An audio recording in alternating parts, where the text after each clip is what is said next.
Have you ever wondered what it would take for an entire galaxy to stop and truly see humanity for what we are?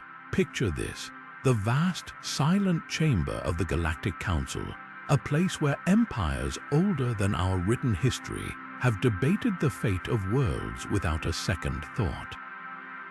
Now imagine a single alien general, a being from a species that has waged war across star systems for millennia, standing before them all, and in his hands. Not a weapon of unimaginable power, not a treaty of surrender, but a book, a simple, physical record of human history. He slams it down onto the holographic podium, and the sound echoes through that immense, advanced space like a declaration of war. His voice, thick with a mixture of fury and awe, cuts through the silence. "We have underestimated them for the last time," he declares. "Their entire military doctrine is written in these pages." In that single, shocking moment, the entire concept of interstellar superiority was turned on its head. This wasn't just a briefing. This was the beginning of the most controversial revelation in galactic history. A revelation that would force 1,000 alien species to re-evaluate everything they thought they knew about strategy, about conflict, and about us.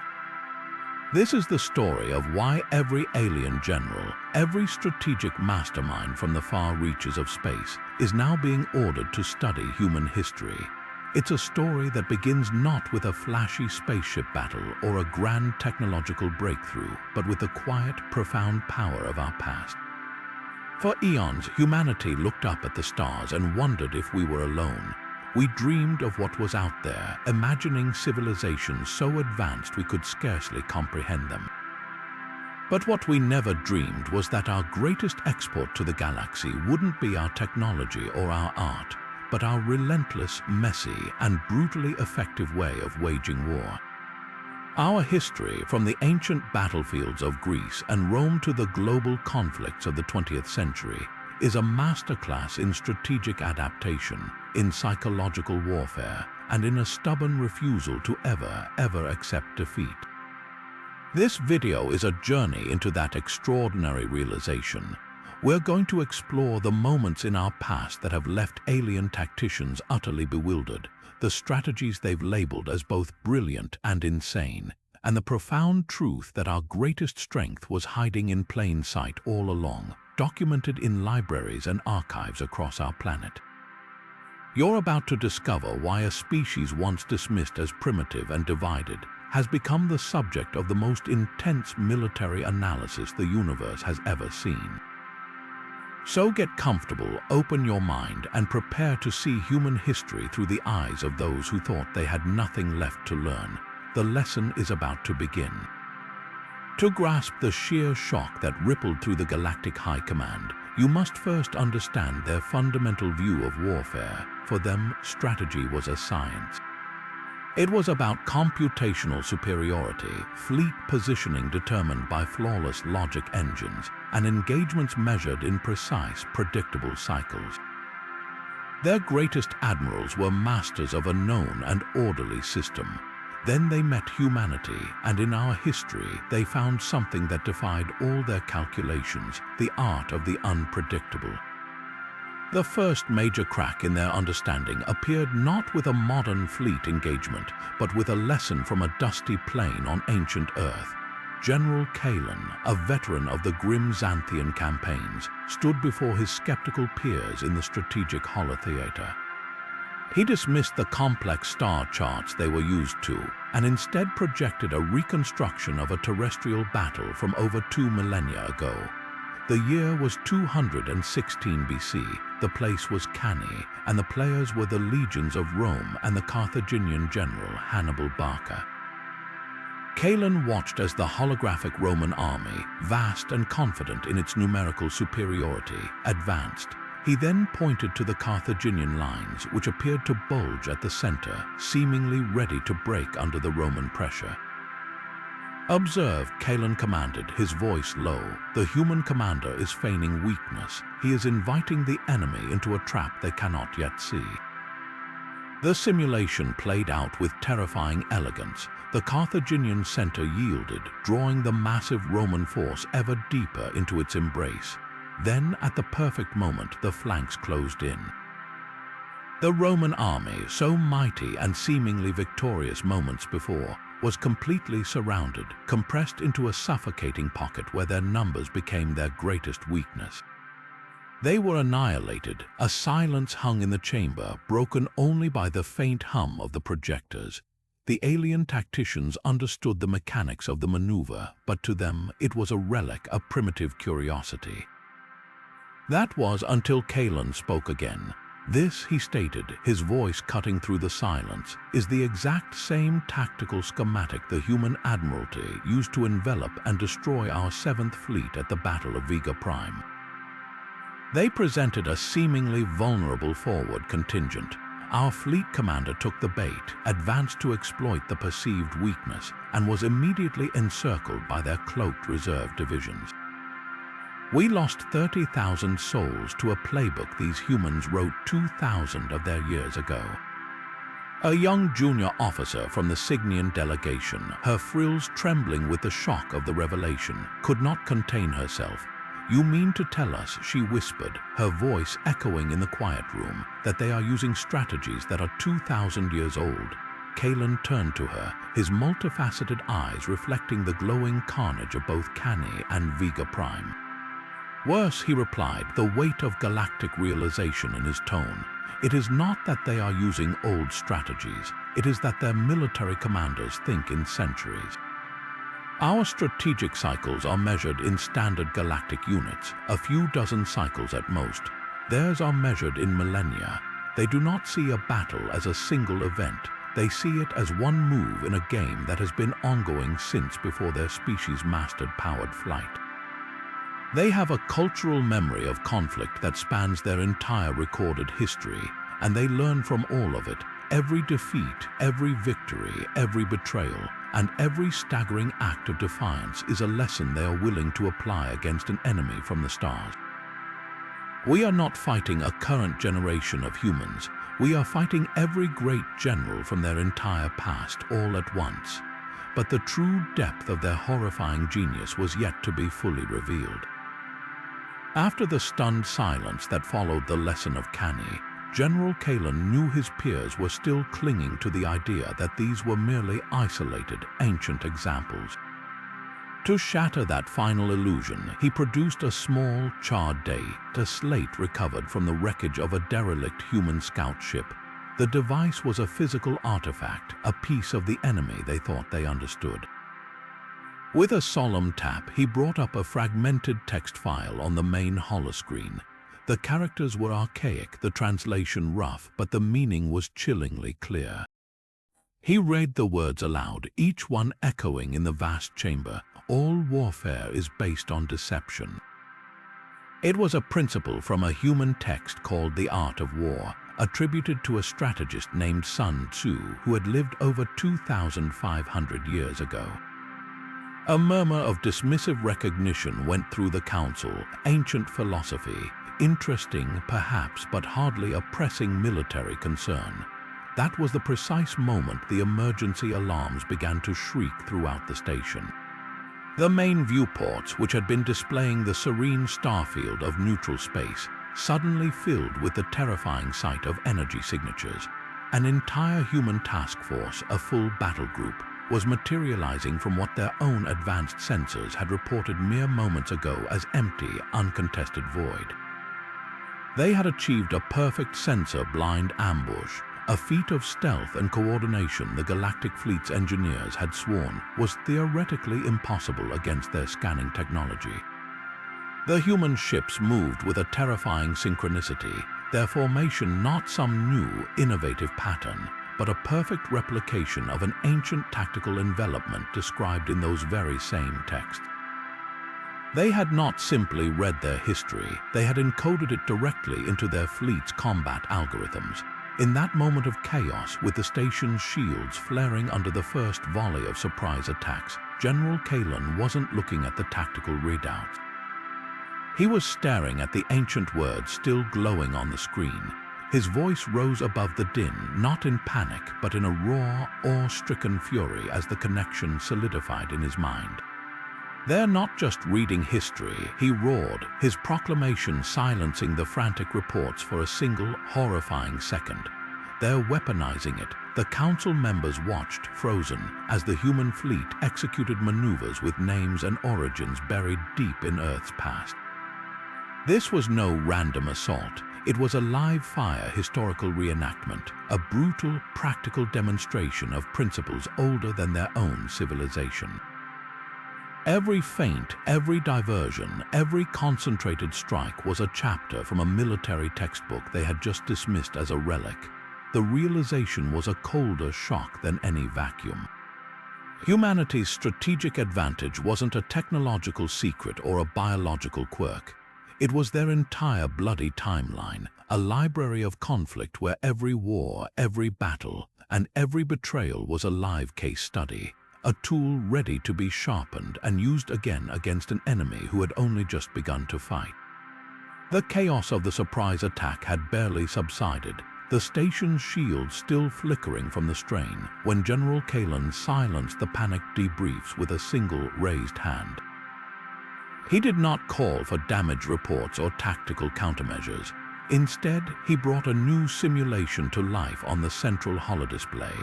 The starfields and sleek warships dissolved, replaced by a stark, narrow mountain pass under a blazing sun. If you believe Cannae was an isolated lesson in deception, Kalen began, his voice low and grave, then you're still not listening. The human mastery of history is not merely offensive. It is their unbreakable will to defend, to turn a position of absolute weakness into an unassailable fortress through sheer, bloody-minded defiance. The simulation identified the location, Thermopylae, Earth 480 BC. The council watched as a tiny force of 300 warriors from a city-state called Sparta, alongside a few thousand of their allies, took a stand against a vast, sprawling empire. The visuals were primitive, almost quaint, shields of bronze and wood, long spears and plumed helmets. The Xylo's admiral, still rattled from the recent ambush, scoffed. A historical curiosity. What possible relevance could a battle with primitive-edged weapons have against directed energy and orbital bombardment? Kalen said nothing. He let the simulation play. They watched the Spartan king, Leonidas, use the narrow terrain to nullify the enemy's overwhelming numerical advantage. They saw the phalanx formation, a wall of interlocking shields and a forest of long spears, hold the line against wave after wave of attackers. For 3 days, a handful of warriors defied an army of millions, inflicting catastrophic losses. The tactic was simple, brutally so, but its effectiveness was geometric. It was a perfect equation of terrain, discipline, and sacrifice. Before the council could dismiss it as another ancient anecdote, Kalen executed a command. The simulation didn't end, it split the screen. On one side, the hot pass of Thermopylae continued its grim defense. On the other, a new battlefield materialized. This one was not ancient Earth, it was New Thessia, a colonial world on the galactic frontier. The date was barely a standard cycle ago. The visuals were terrifyingly modern, the searing flash of plasma artillery, the metallic sheen of Xylo's assault drones swarming like angry insects, and the powered armor of human colonial marines, their shields glowing under the relentless barrage. The two simulations ran in perfect, horrifying sync. On New Thessia, the human defenders' 500 marines were funneled into a narrow canyon pass by the relentless drone advance. Outnumbered 100 to 1, their orders were not to win but to hold, to buy time for the civilian evacuation ships to escape the planet, and hold they did. Not with some advanced energy field or technological wonder, they locked their reinforced shields together, creating a literal wall of ceramite and defiance. They planted their feet, leveled their high-powered rail spears, and became a phalanx. A 21st century phalanx holding a line against a 25th century army. For 3 days, the Xylo's drones broke against that unyielding wall. The humans improved the ancient design, of course. Their shield generators overlapped, creating a temporary energy barrier when the physical one was stressed. Their spears were magnetic accelerators firing depleted uranium slugs. But the core principle, the soul of the strategy, was ripped directly from the scrolls of a dead Earth. They used the terrain, they used discipline, they accepted sacrifice. The simulation ended, leaving the two battles side by side before fading to black. The silence in the chamber was absolute, broken only by the strained, disbelieving whisper of the Xylo's admiral who had commanded the drones at New Thessia. He stared at the blank screen, his features ashen. They used Bronze Age tactics against our plasma artillery. General Kalen turned to him, his expression not one of triumph, but of grim, profound respect. Worse, he corrected, his voice barely above a whisper, yet carrying to every corner of the room. They improved them. You see the technology, Admiral, but you are blind to the psychology. You see a shield and call it archaic. They see a principle and call it eternal. At Thermopylae, 300 men held for 3 days and died to the last man, becoming a legend that inspired their entire civilization for millennia. At New Thessia, 500 Marines held for 3 days and then were extracted by a rapid response jump ship because they had achieved their objective. They took a legendary last stand and engineered a survival clause into it. That is the true horror. Humanity does not just replicate their history, they refine it. They treat their most famous defeats not as tragedies to be mourned, but as practice runs for future victories. Every loss in their past is a dataset, a problem to be solved the next time. They have turned their entire bloody history into a training simulation, and we are the final exam. Just when the Council thought they had grasped the sheer scale of human strategic thinking, from ancient formations to legendary last stands, General Kalen presented them with a new, terrifying paradigm: human adaptability. It is one thing to study and replicate the past, but another entirely to fuse those disparate lessons from different eras into a single, fluid, and utterly unpredictable combat doctrine. The next lesson did not come from a hollow simulation of a single battle, but from the sensor logs of the entire Xylo's third battle group during the engagement known to humanity as the Scouring of Procyon's Belt. The logs showed a standard textbook fleet engagement opening. The Xylo's armada advanced in their perfect, mathematically optimal formation, a vast and intimidating wall of coordinated firepower.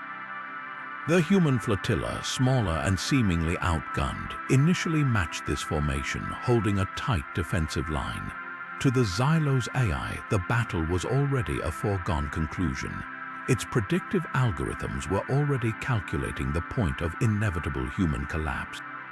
And then, in a move that made absolutely no sense to a logic-based system, the human fleet didn't just break formation, it exploded. Individual ships and small squadrons didn't retreat. They didn't break, they scattered. They shot forward and outward in seemingly random, chaotic vectors, like a shattered glass pane suddenly propelled in every direction at once. To the Xylo's targeting computers, this was insanity. It was an error. Their primary firing solutions vanished, their lock-on systems scrambled, trying and failing to require 100 new, smaller, and erratically moving targets. The neat, orderly battle space dissolved into a swirling, confused melee. A junior tactician from the Cygnian delegation, watching the replay, shook his head in disbelief.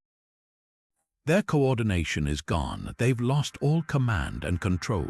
This is a rout. General Kalen's voice was cold and flat. No, it is a doctrine. He froze the playback and overlaid a new data set onto the chaotic starfield. The new lines were not from a space battle. They were troop movements from a terrestrial conflict on Earth dated to the early 19th century. The map showed the dispersal patterns of light infantry skirmishers under the command of a human general named Napoleon Bonaparte. The correlation was perfect. The human ships weren't fleeing. They were operating as autonomous skirmish units, using speed and unpredictability to harass the flanks of the larger, slower Xylos vessels, pulling them out of position and breaking the cohesiveness of their wall. Their AIs are not failing, Kalin stated. They are executing a tactical protocol we never conceived of, one based on a military innovation from the era of human muzzle-loading rifles. Our systems were never programmed to recognize a pattern that is, by its very design, meant to be unrecognizable to a rigid, centralized command structure.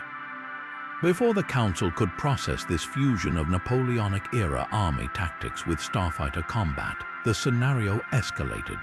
The human skirmishers, having successfully turned the orderly battle into a confused brawl, then executed their true objective. Their smaller, faster ships closed the distance with the disoriented Xylos cruisers, not to fire their weapons but to launch magnetic grapples and boarding tubes. The Xylos admiral gasped, "Boarding actions in this age, that's barbaric, it's a waste of resources." The view screens switched to the brutal close quarters combat now raging inside the corridors of a Xylos command ship. The scene was a nightmare of stark contrasts. Xylos defenders, trained for orderly ship-to-ship combat, fired their plasma casters down the long, straight hallways. But the human boarding parties did not advance down the corridors. They moved in tight, overlapping units, using portable shields to form a protective wall.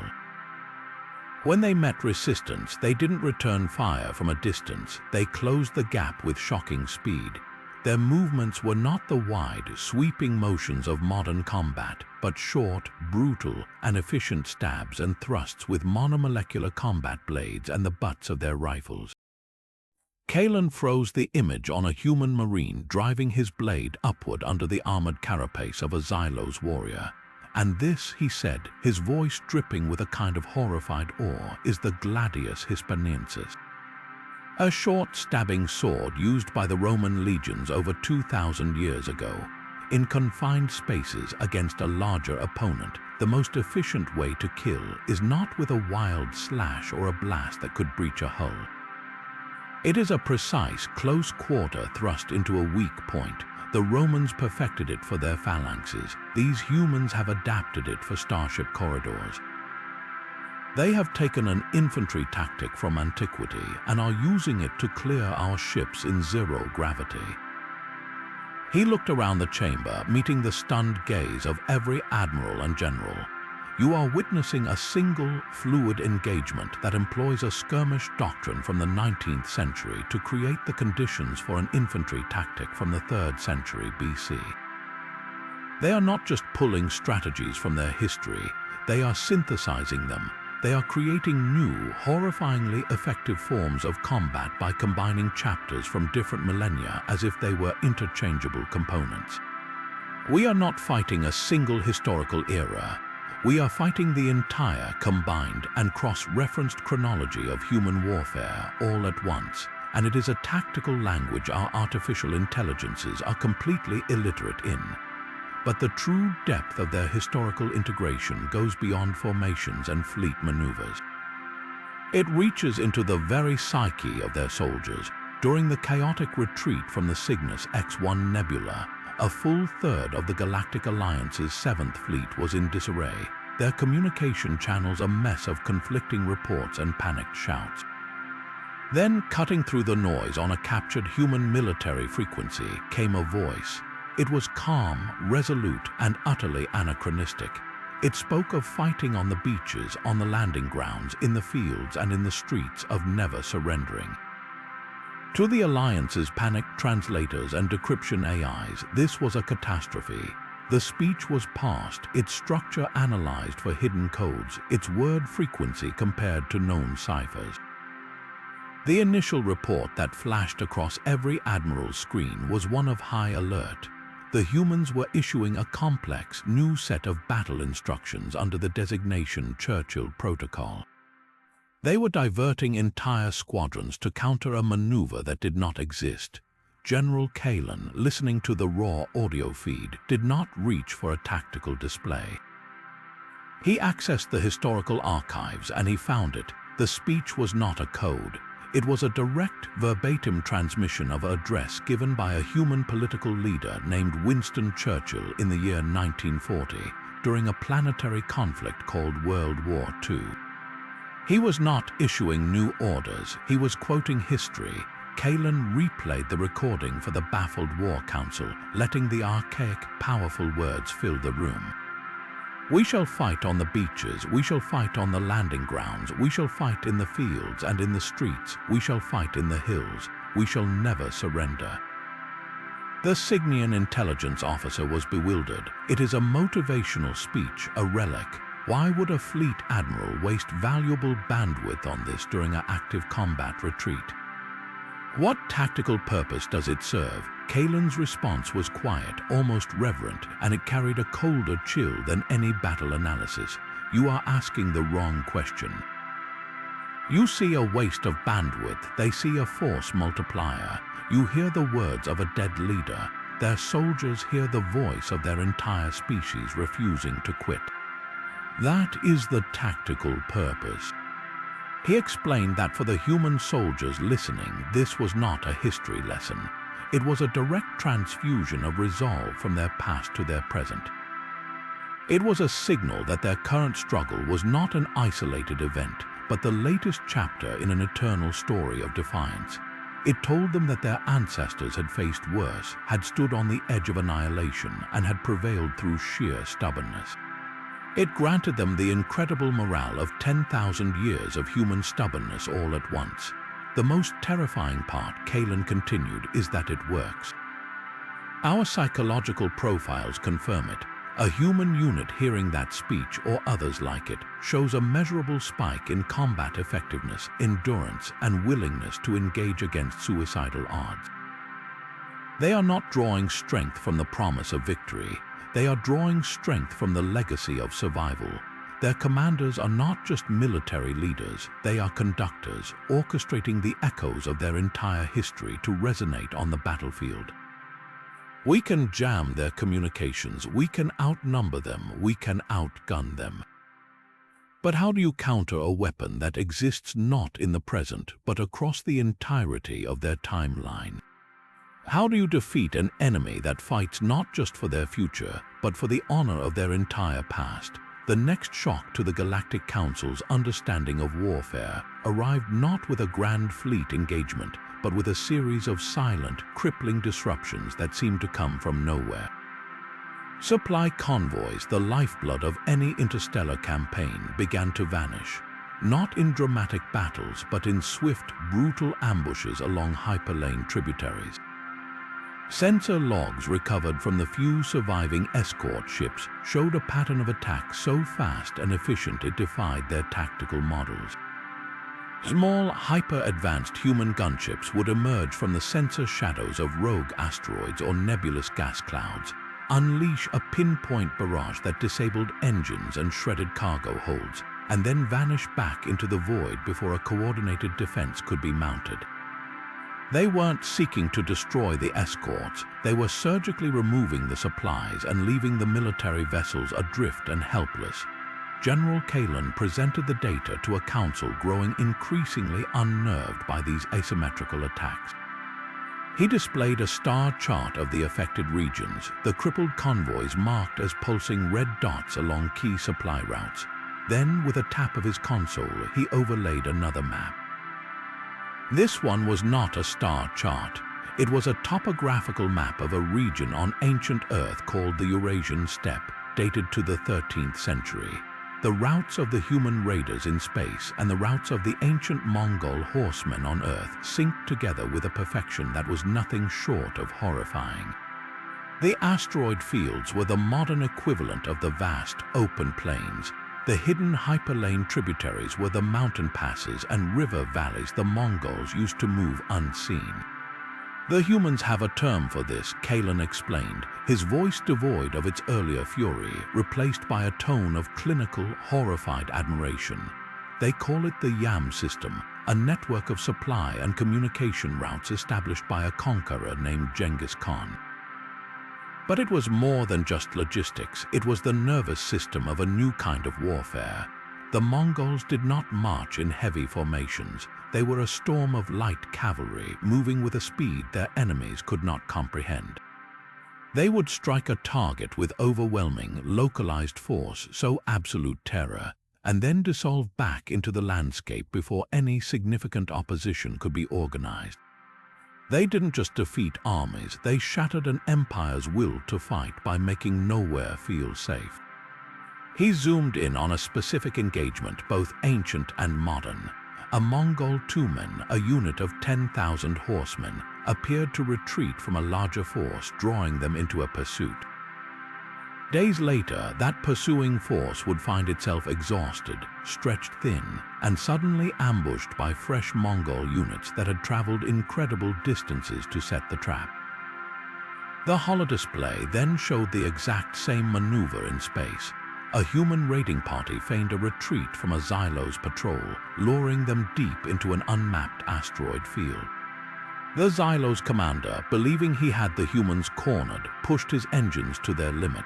His ships became separated, their formation stretched, and then, from behind the very asteroids the humans had supposedly been hiding near, a second, entirely fresh squadron emerged, striking the Xylos vessels at their most vulnerable points. It was the same play, separated by over 700 years. The most terrifying aspect is not that they remember these strategies, Kalen said, freezing both simulations side by side. It is that they have institutionalized them. They have taken these historical blitzkrieg patterns, these rapid strike and fade tactics, and they have standardized them. They have written them into their fleet manuals, programmed them into their navigation computers, and drilled them into every junior officer. For us, military education is about physics, engineering, and contemporary doctrine. For them, Kalen let the question hang in the air for a moment, the truth dawning on the council with the weight of a collapsing star. Their military education is essentially history class. Every human officer, from a lieutenant commanding a single gunship to an admiral overseeing a fleet, knows these moves by heart. They are not innovating in the moment, they are recalling with perfect clarity what has already been proven to work. They are not creating a new playbook, they are executing the greatest hits of their species' entire military history, and we have no idea what song comes next. The ultimate demonstration of humanity's historical mastery, the moment that truly broke the Galactic Council's strategic spirit, did not involve a grand fleet or a new superweapon. It was, in fact, a single, seemingly derelict ship, a bulky Terran-class freighter, its hull scarred and drive signatures flickering on the verge of failure, was detected drifting aimlessly in the shipping lanes near the Xylos Central Command. Its transponder identified it as the Odysseus, listed as missing and presumed lost with all hands months prior. To the Xylos patrols, it was salvage, a potential intelligence windfall, a ghost ship to be towed into the heart of their most secure orbital dock for analysis. Their sensors, the most advanced in the quadrant, swept it thoroughly.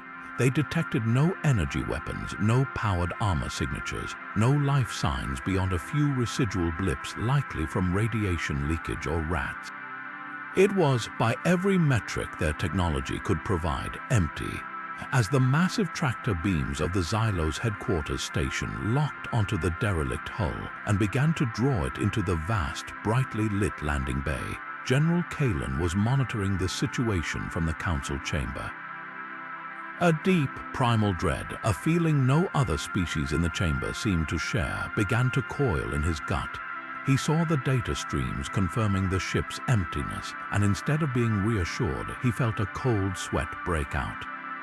His mind, now painfully attuned to the human way of war, raced through their historical archives searching for a pattern, a seemingly harmless gift. An offer of peace or surrender, a hollow vessel. The parallels were too terrifying to ignore. He slammed his comlink, his voice a raw, desperate shout that echoed across the command frequencies. Abort the retrieval. Do not bring that ship aboard. Scan it again. Scan for non-standard life signs, for internal power fluctuations.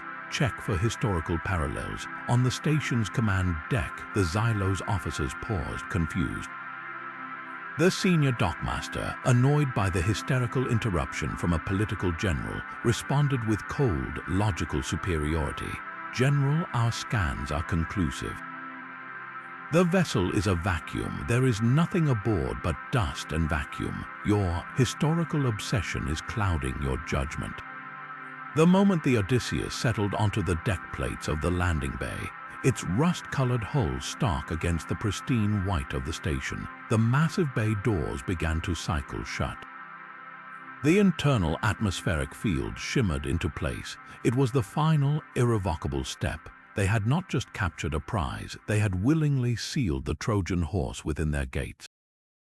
The silence in the bay was broken only by the creaking of the freighter's cooling hull, and then a new sound, a deep, rhythmic thumping that was utterly alien to the sterile environment.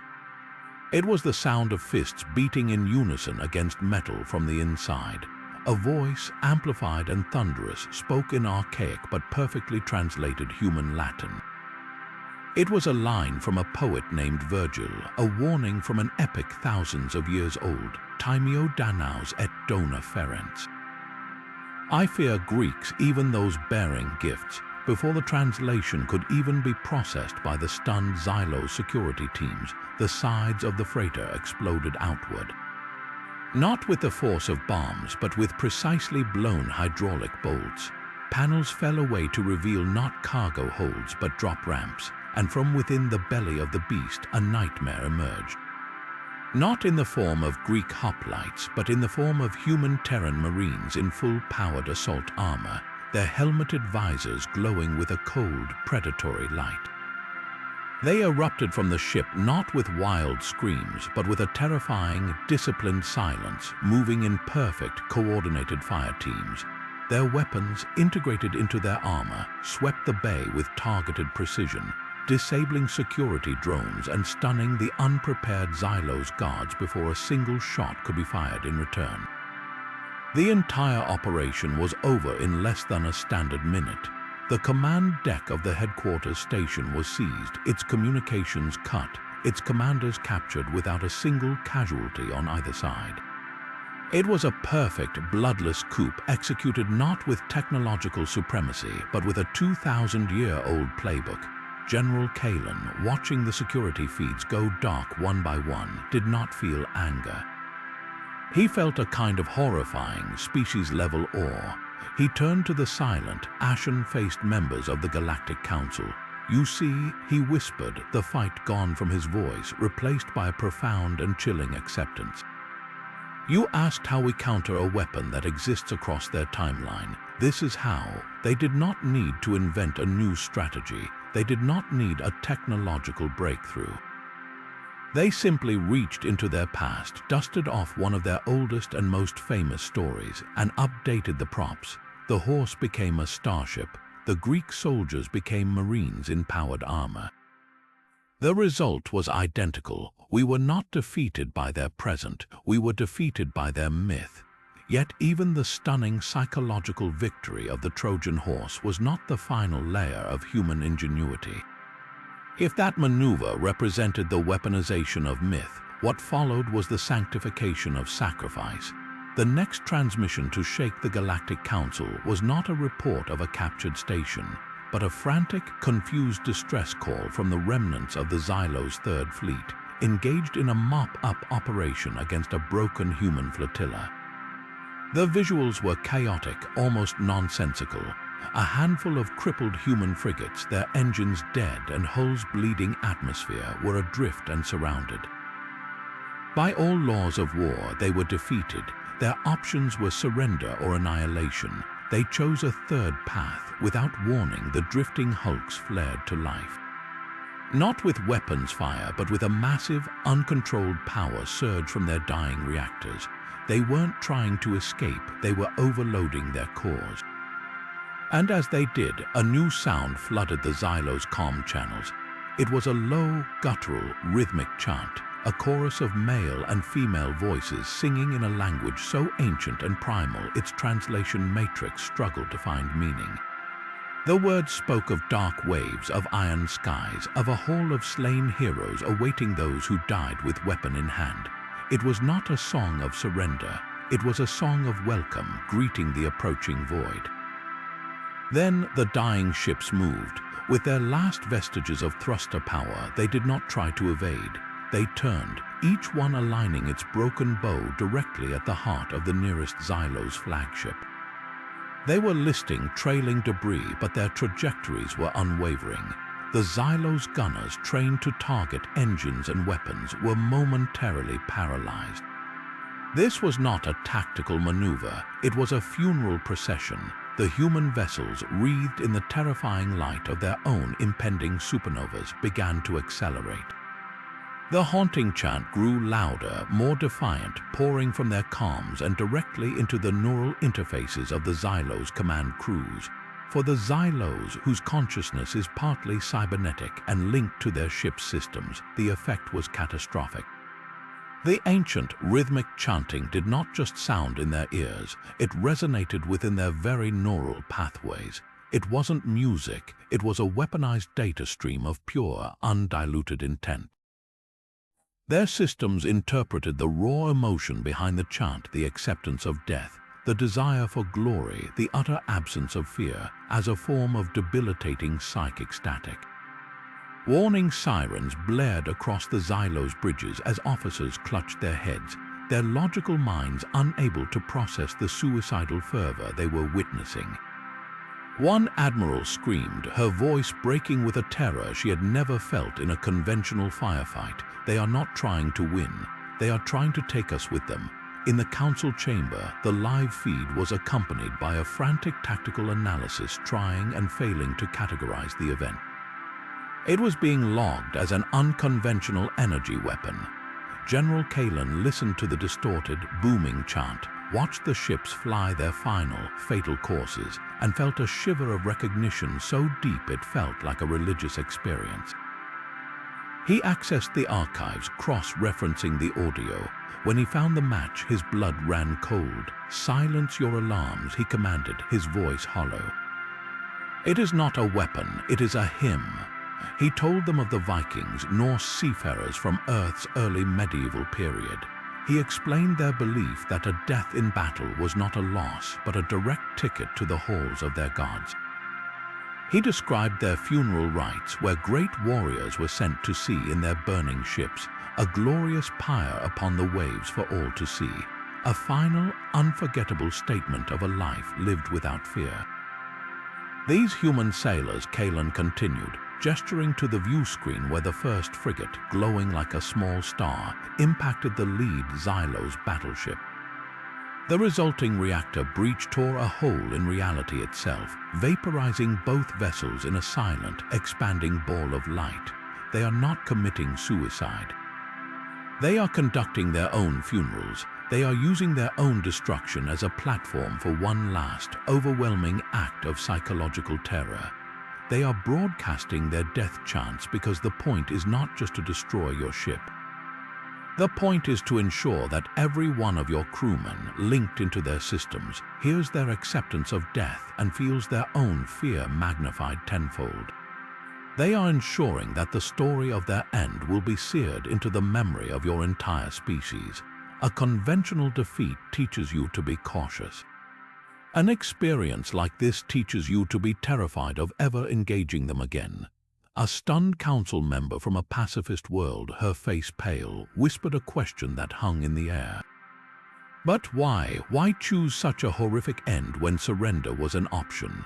Kalen looked at her, and for the first time, there was not just awe in his eyes, but a glimpse of genuine understanding.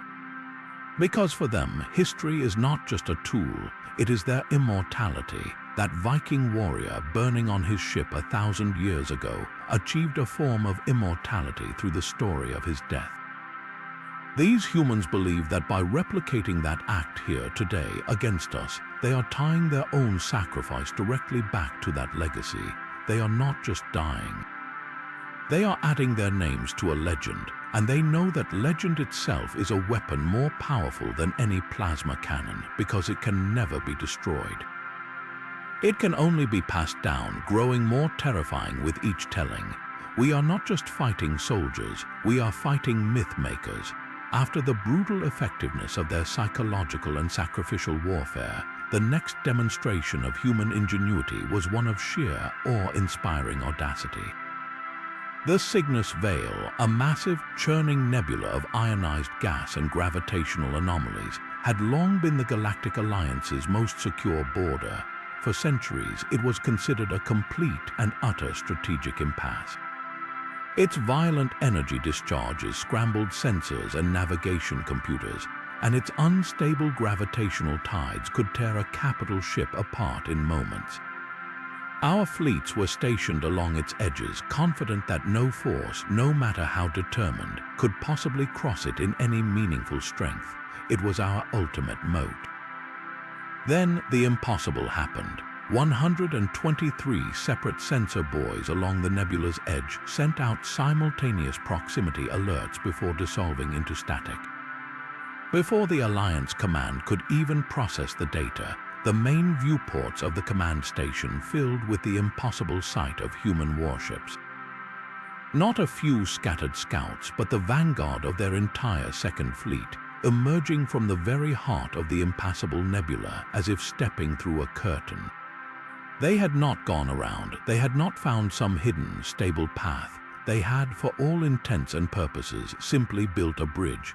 The initial shock gave way to a frantic search for an explanation. Had they discovered some new, stable form of hyperdrive? Was it a revolutionary shield technology? The answer, when General Kalan presented it to the stunned council, was far more terrifying in its simplicity. He displayed the sensor logs of the human fleet's emergence, focusing on the residual energy signatures. They didn't match any known form of faster-than-light travel. Instead, they showed a bizarre, localized distortion of space-time itself, a temporary, artificially generated wormhole. Before the Council's top physicists could even begin to theorize on the monumental energy requirements and exotic matter needed for such a feat, Kalan split the screen. On one side, he showed the complex equations and energy diagrams of the wormhole's formation. On the other, he displayed a grainy, ancient schematic from Earth. It depicted a wide, flowing river and a series of wooden piles being driven into its bed. The title of the document was De Bello Gallico, and the schematic detailed the construction of two bridges across a river called the Rhine, built by the Roman general Julius Caesar in 55 BC. The connection seemed absurd, a wooden bridge across a river and a wormhole through a nebula. Kalan let the silence build before he spoke. You are looking for a technological leap where there is only a philosophical one. The humans did not invent a new way to cross the veil. They applied an ancient solution to a modern problem. He explained that Caesar needed to cross the Rhine quickly to pursue a Germanic tribe that had retreated to the far side. The river was a formidable barrier, too deep to ford and too wide to easily bridge with the technology of the time. The Germanic tribes considered it impassable for a large army, just as we considered the Cygnus Veil. Caesar's engineers didn't try to boil the river or part the waters. They assessed the flow, calculated the structural requirements, and built a sturdy, functional timber bridge in a matter of days, stunning the tribes on the other side who believed themselves safe. The human engineers at the Cygnus Veil, Kalan continued, faced a similar problem, a seemingly insurmountable natural barrier. Their solution was the same. They did not try to stabilize the entire nebula. They did not invent a new physics. They found a way to create a temporary, localized corridor of stable spacetime, a bridge, just long enough and wide enough for their fleet to pass through. The materials were different, the energy source was different, but the core engineering principle, the very philosophy of the solution, was 2,000 years old. He zoomed in on the key element of both plans, the use of prefabricated, standardized components. Caesar's bridge used carefully cut and designed timber piles and crossbeams that could be assembled with incredible speed by his legionnaires. The human wormhole generator used pre-charged modular exotic matter projectors that were deployed by specialized engineering ships and activated in a precise sequence. They don't invent new solutions for new environments, Kalen stated, his voice filled with a grudging, horrified respect. They adapt old ones. Their strategic advantage does not lie in having a better technology tree than us. It lies in their historical flexibility. They have a library of 10,000 years of human problem solving, and they are utterly fearless about taking a solution from one context and applying it to another, no matter how vast the difference in scale or technology.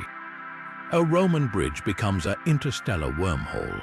A Viking funeral becomes a psychological superweapon. Their entire history is not a record of the past, it is a toolbox for the present, and they are masters at using every tool in it.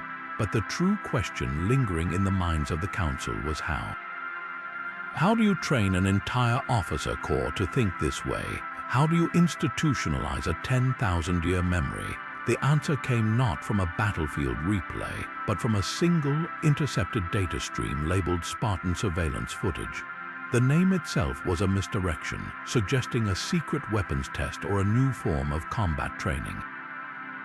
What the analysts saw when they decrypted the feed left them utterly bewildered. They expected to see zero-gravity assault courses or live-fire weapons drills. Instead, the video showed a simple, sunlit classroom. Rows of young human cadets in crisp gray uniforms sat at desks, their faces intent, their hands rapidly taking notes. At the front of the room, a holographic projection glowed, not of quantum field theory or warp mechanics, but of a dusty, ancient battlefield. The instructor, a grizzled veteran with a voice like grinding gravel, was not discussing physics. He was narrating the cavalry charge of a conqueror named Alexander the Great at a place called Guerrilla. The Xylo's intelligence officer monitoring the feed shook his head in confusion. This is a waste of resources. They are teaching their future commanders fairy tales while we drill ours in advanced plasma dynamics. But General Kalen, watching over his shoulder, saw something else entirely. He saw the cadets' eyes not glazing over with boredom, but alight with intense concentration. He saw them not memorizing dates, but tracing lines of attack and supply routes on their personal data slates. The instructor paced before the hologram, his finger stabbing at the flank of the Persian army. Why here? He barked at a young woman in the front row. Why did Alexander commit his companions to this exact point in the line at this exact moment? The cadet didn't hesitate, because the Persian scythe chariots had already been negated by the rough ground, sir. And because the infantry center was pinned by the Macedonian phalanx, he identified the hinge of their formation and struck it with overwhelming, localized force. The instructor gave a grim, satisfied nod. Correct, the principle is force concentration at the critical vulnerability. The technology was a horse and a Zeiston lance. The principle is eternal. You will see it again at Austerlitz in the Ardennes forest, and if you are ever lucky enough to command a starfighter wing at the Battle of the Hydra system, you will use it yourself. This was the moment of revelation. The instructor wasn't telling a story, he was running a diagnostic. He was teaching these young men and women to see the underlying code of conflict itself, to strip away the layer of technology and see the timeless patterns of pressure, deception, and decisive action beneath. The lesson continued, moving from Guerrilla to Cannae, from the Mongols to the blitzkrieg, and with each historical example, the instructor drove home the same terrifying point. He slammed his fist on a cadet's desk, making the young man jump. Forget what you think you know about fair fights. History tests are not graded on a curve. They are combat exams, and if you fail them, the penalty is paid in blood and lost worlds. He was programming their minds to view every potential battlefield not as a blank slate, but as a canvas already painted with the ghosts of 1,000 previous engagements. Kalen finally spoke, his voice a low murmur of dawning horror as he watched the human cadets absorb this brutal philosophy. We have fundamentally misjudged their entire military education. We believed their officers were trained in tactics. They are not. They are trained in historical pattern recognition. He explained that while a Xylos cadet spends years mastering the precise energy output of a new plasma cannon or the optimal firing solution for a fleet engagement, a human cadet spends those same years mastering the campaign of Hannibal Barca. The Xylos officer looks at an enemy fleet and sees shield frequencies and weapon arcs. The human officer looks at the same fleet and sees the Persian line at Gaugamela or the French Grand Army at Leipzig. They are not calculating, they are remembering. This is why they anticipate our moves with such uncanny accuracy. It is not psychic ability or superior AI, though they possess both. It is because our strategies, born from logic and predictable mathematical models, inevitably echo strategies they have already seen, studied, and catalogued for millennia. When we attempt a pincer movement, they don't see a new tactic. They see the Battle of Cannae, and they already have the counter, a counter the Romans tragically failed to implement, loaded and ready. When we mass our forces for a decisive blow, they don't see overwhelming firepower. They see the Persian Empire at Issus, and they know exactly how to use our own weight and momentum against us. Their greatest strategic weapon is a database we didn't even know existed, written in the dust and blood of their own planet, and every one of their commanders has it memorized before they ever set foot on a bridge. And just when we believed we had witnessed the full extent of their historical arsenal, from bridge building to psychological warfare, the human capacity for strategic inversion revealed itself in its most brilliant and terrifying form. The campaign for Cygnus Prime was by every conventional metric a catastrophic defeat for humanity. Their forward colonies were overrun, their orbital defenses shattered by the sheer weight of the Xylos 7th Legion. All that remained was a single, battered human army group trapped on the planet's surface, its back to the chasm of the Serpent's Rift, a canyon so deep and vast it was considered a natural prison. Our tactical projections gave them less than a standard cycle before they would be forced to surrender or be annihilated. The order was given for a full, victorious advance. What followed was not a rout, it was a masterpiece of controlled chaos. The human forces did not break, they flowed. They fell back in a series of seemingly disorganized, desperate fighting withdrawals, giving ground slowly and inflicting heavy casualties with precisely placed rearguard actions. To our commanders watching from orbit, it was the expected death throes of a cornered animal. The human resistance was fierce, but it was clearly crumbling. We committed our reserves, pushing the advantage, eager to deliver the final, crushing blow. We were herding them toward the canyon, believing we were the ones in control of the hunt. General Kalin, however, was not watching the overall advance. He was obsessively studying the patterns of the retreat itself, the specific angles of withdrawal, the way certain units would hold just long enough to force our troops to bunch up and pursue through specific, narrow valleys, the calculated seeding of strategically worthless high ground. It was a dance of deliberate, calculated steps, and it was screamingly familiar to him in a way it was to no one else. He frantically cross-referenced the live tactical feed with the deepest, most obscure archives of human military history. He wasn't looking for their famous victories anymore. He was looking for their most instructive failures, and he found it. Buried in fragmented texts from Earth's Warring States period, over 2,300 years ago, was the account of a general named Sun Bin and a battle at a place called Meiling. In it, a brilliant commander named Pang Huan pursued a retreating army, believing he had them on the verge of total victory. He was lured, step by calculated step, into a narrow defile where the retreating force had prepared the perfect ambush. The pursuing army, its formations compressed and its attention solely fixed on the prey in front of it, was annihilated in a devastating crossfire from the high ground it had willingly, eagerly passed by.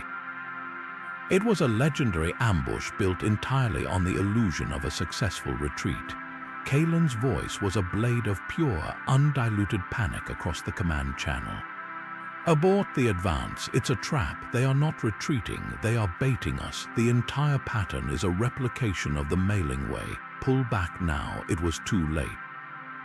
As the lead elements of the Xylo's 7th Legion poured into the Serpent's Rift Valley, chasing the last of the fleeing human rearguard, the mountainsides came alive. Not with hidden troops, they had been there all along, dug in and waiting, but with a storm of fire from weapons that had remained silent and cold to avoid detection. The human force, we believed, was trapped with its back to the canyon, had never been the main army. It was the bait. The real army had been waiting in the cliffs above us for days. They had used their own apparent defeat, their own desperate situation, as the primary weapon. Our forces, stretched out and focused on the pursuit, were caught in a perfect kill zone. The crossfire was merciless and absolute. On the bridge of the command ship, General Kalen wasn't shouting orders anymore. He was simply staring at the carnage unfolding on the screens, his hands gripping the console so tightly the material groaned in protest. His voice, when it finally came, was not a roar of anger but a shaken, horrified whisper of revelation that echoed through the silent, stunned command deck. They're using defeats from Earth's warring states period as victory templates. He turned to the frozen Xylo's high command, his eyes wide with a species of fear they had never seen in him before. They have no concept of a purely negative historical lesson. A loss, a retreat, a catastrophic defeat from 2 millennia ago is not a tragedy to them, it is a first draft. It is a prototype to be reverse-engineered, refined, and then deployed against an enemy who has never read the after-action report. We are not just fighting their greatest hits. We are fighting their greatest misses perfected. And if you thought that psychological warfare through Viking funeral chants was the outer limit of human ingenuity, then the next development will redefine your understanding of terror itself. After the disaster at the Serpent's Rift, the Xylo's High Command attempted a new strategy, one they believed was beyond any historical countermeasure. They deployed their most elite corps, the psionic resonators. These were not soldiers in the conventional sense. Their ships were vast, organic vessels that generated a powerful telepathic field, a psychic scream designed to overwhelm the neural pathways of any biological enemy, rendering them catatonic with fear and despair. It was a weapon that targeted the mind directly, and it was considered utterly unstoppable. As the resonator fleet entered the battle zone, their telepathic wave surged forward, a silent, invisible tsunami meant to crash over the human fleet and erase all conscious thought. The wave hit, and then something impossible happened. Instead of a silent, mentally shattered fleet, the human ships responded, but not with counterfire or evasive maneuvers. They broadcast a signal, a complex, data-rich transmission that piggybacked directly onto the psionic resonator's own telepathic carrier wave. For the Xylo's resonators, whose minds were wide open and completely receptive to neural data, it was like having a fire hose of raw, unfiltered experience blasted directly into their souls. They weren't met with a counter-scream. They were flooded with images, sounds, smells, the visceral, gut-wrenching sensory overload of a human trench in the First World War. The choking smell of mustard gas, the deafening roar of artillery, the sight of mud and blood and barbed wire. The transmission didn't stop there. It instantly switched to the firebombing of a city, the screams of civilians, the oppressive heat and the suffocating smoke. Then to the frozen hell of an Eastern Front in winter, the gnawing hunger, the biting cold, the sheer industrial scale of death. The effect on the resonators was instantaneous and catastrophic. Their telepathic field, designed to project fear, was now a conduit for it, a feedback loop of pure horror. The human AIs were not blocking the psychic attack. They were accepting it and then returning it 1,000-fold, amplified by the darkest chapters of their own history. The resonator ships, moments ago the hunters, now shuddered and veered off course. Their crews, empaths by biology, were experiencing these human atrocities not as distant memories, but as if they were happening to them right now. The sheer weight of the suffering, the profound, species-level trauma, was too much for their minds to process. Their neural networks overloaded. Some ships went completely silent, their crews locked in catatonic shock. Others went mad, turning their weapons on each other in a desperate, insane attempt to stop the visions. In the council chamber, the live feed from the Resonator flagship was a chaotic mess of screaming and static. The final image before it cut out was a Xylos Resonator officer, her multifaceted eyes wide with a terror she could never have imagined, clawing at her own face as she whispered two words over and over again: the bombs. The endless bombs. General Kalen, who had been watching the sensor data with a grim, dawning comprehension, finally spoke. His voice was hollow, stripped of all its former fury, filled only with a kind of bruised awe. "They are not just using their history," he said, the words hanging in the deathly quiet of the chamber. "They are weaponizing their own dark history. They make us experience their past suffering as our present terror."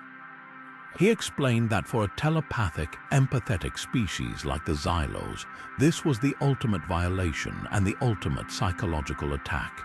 Humanity had taken the very worst moments of their existence, the events that should have been their greatest vulnerabilities, and had turned them into a shield and a sword.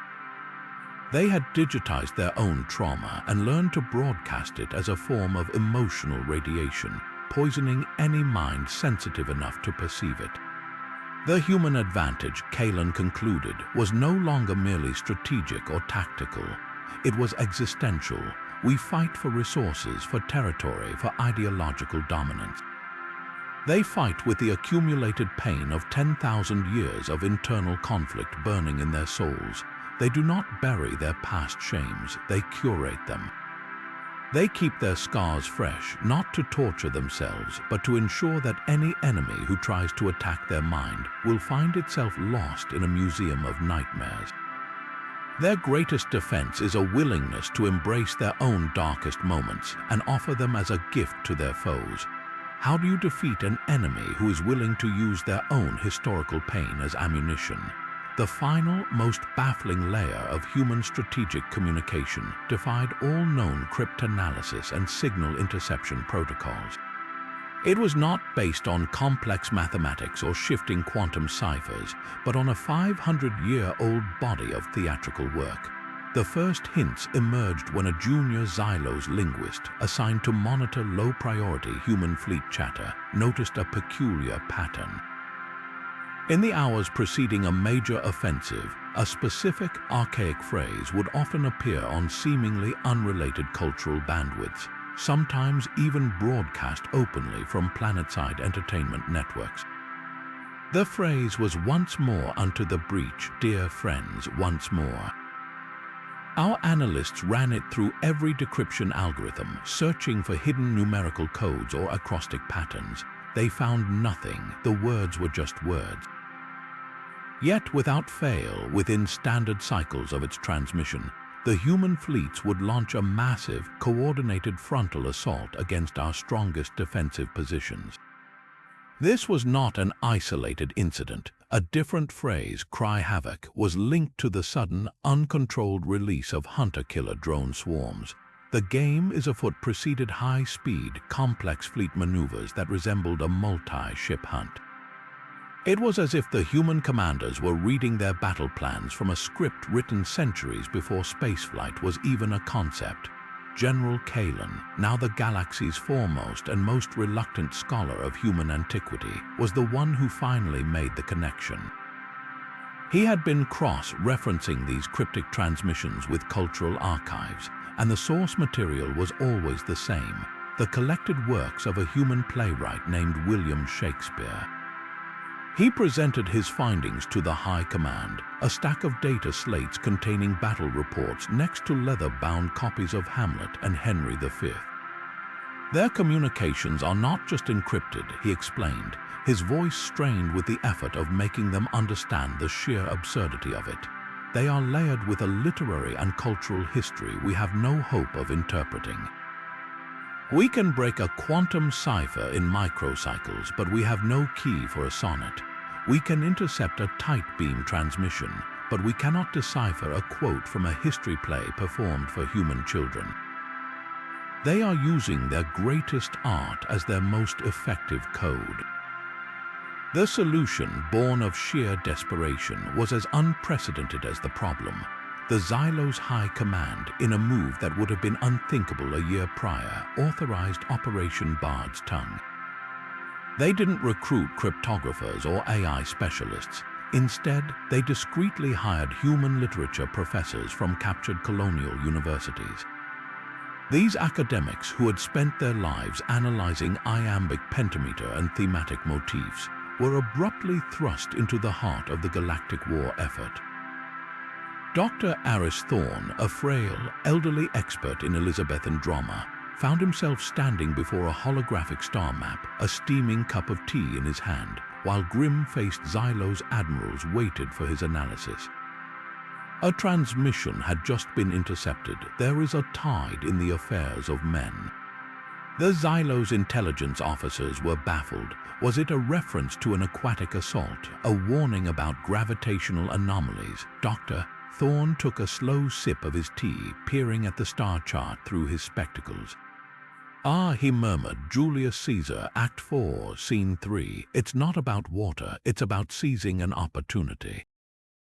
He pointed a trembling finger at a vulnerable supply line we had left lightly guarded to reinforce a different front. "They're not attacking your strong point. They're going for your logistics hub. They believe the moment is ripe." His prediction was correct. The human strike force hit the supply depot with surgical precision exactly 47 minutes later. Another professor, a woman named Dr.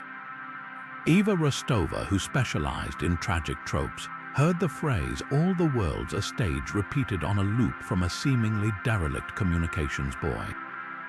While our tactical AIs dismissed it as junk data, she went pale. "That's not a pre-battle speech," she insisted. "That's Jack's from As You Like It. It's about the meaningless pageantry of life. It's a signal of deception." She argued vehemently that the main human fleet was not where our scouts had detected it. The large energy signature was a diversion. The real threat was elsewhere. The Xylos fleet admiral, relying on his sensors, ignored her. The result was the loss of 2 heavy cruisers to an ambush we never saw coming. This was the ultimate psychological blow. We had been forced to employ the enemy's own historians, their poets and scholars, to translate their battle language. Our greatest military minds were now subordinate to doctorates of philosophy in the humanities. We could outproduce them in ships and outpower them in weapons, but we could not outreference them. A Xylos admiral would spend a lifetime studying fleet logistics and plasma dynamics. A human admiral had spent their formative years reading Shakespeare, Sun Tzu, and Churchill, absorbing a layered, multidisciplinary education in human nature, ambition, and conflict. Their command decisions were not just logical calculations, they were narrative choices. They saw a battle not as a set of coordinates and assets, but as a story with a beginning, a middle, and an end, and they were determined to write the ending themselves. They were authors as much as they were warriors, and we were merely characters in a play whose script we couldn't read. But the escalation of their tactics did not stop at individual or fleet-level innovation. Their next evolution was a terrifying demonstration of coordinated, strategic-level thinking, proving they could apply historical lessons not just to a single battle, but to an entire theater of war. The Galactic Alliance's defensive line in the Sirius sector was considered unbreakable. A series of heavily fortified bastion stations, each a bristling fortress of plasma batteries and gravity well projectors, were positioned to create overlapping fields of fire. Any fleet approaching would be channeled into pre-sighted kill zones and torn apart long before it could bring its weapons to bear. It was the pinnacle of static, defensive warfare, a wall of pure firepower. The human response was not to build a bigger hammer to break the wall. It was to simply ignore the wall entirely. The assault began not with a massive fleet engagement, but with a wave of pinpoint, hypervelocity strikes. Small, fast human squadrons, moving with a coordination that seemed to defy the limits of physics and communication, did not attack the bastions. They shot through the gaps between them. They bypassed our strongest points of resistance entirely, ignoring the massive stations to target the vulnerable supply depots, communication relays, and construction yards deep behind our lines. Our frontline commanders, their sensors fixed on the expected main assault, were completely bewildered. They were still waiting for the enemy to appear in their scopes while their support infrastructure was systematically dismantled behind them. The bastions, for all their power, were rendered instantly obsolete. They were mighty castles in a war that had suddenly become a battle of mobility. General Callan, frantic to make his peers understand the paradigm shift they were witnessing, did not present a complex tactical breakdown. Instead, he played a video recording recovered from a human military academy. The footage was grainy and informal, showing a group of human cadets huddled over a large, physical tabletop map, pushing small models with long sticks. They were laughing, shouting, completely immersed in their game. One young cadet, his face alight with excitement, slammed his fist on the table and pointed at the map. "Don't engage the fortifications, that's what they expect. Swing the armor wide like this. Cut their lines right here. Do it like Patton did." The other cadets cheered, moving their models in a swift, sweeping motion that completely encircled the opposing forces' static defenses. The Xylo's high command watched the childish game with a mixture of confusion and dawning horror. Callan froze the video on the cadet's excited face. "They are not just teaching history in their classrooms," he said, his voice grim. "They are gaming it. They are internalizing these maneuvers through play before they ever step onto a real bridge." That cadet was not proposing a new idea. He was quoting a human general from a conflict on their planet called World War II, a general named George Patton, who perfected this exact same maneuver against a static defensive line called the Siegfried Line, using speed and audacity to bypass strongpoints. He then synced the cadet's tabletop map with the live star chart of the Sirius sector. The path of the toy models and the vector of the human fleet's attack run were identical.